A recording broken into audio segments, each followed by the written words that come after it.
An attempt by the remainder of the coalition to secure a foothold in Montenegro at Castelnuovo failed due to a lack of Venetian support, and its Spanish garrison of 4,000 soldiers, abandoned to their fate, valiantly perished in its defence.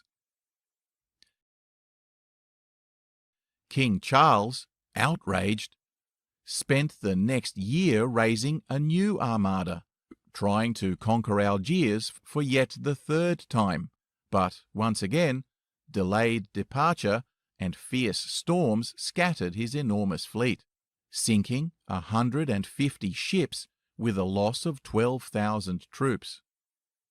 The catastrophe was only outdone by his son, Philip II, who sacrificed an even bigger armada against the English 40 years later. I guess the apple doesn't fall far from the tree.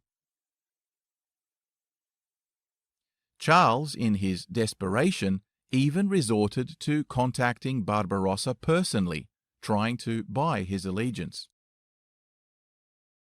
The next couple of years saw Barbarossa, now approaching 60, continue with his usual raids in the Aegean, but on one occasion even rowing out to the Atlantic, attacking Cadiz and the Rock of Gibraltar.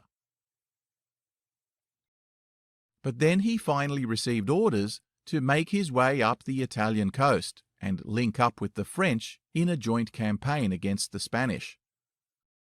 So, in 1543, with the Franco-Ottoman alliance stronger than ever, he made his merry way through the Straits of Messina, with 100 Ottoman galleys once again sacking poor old Reggio.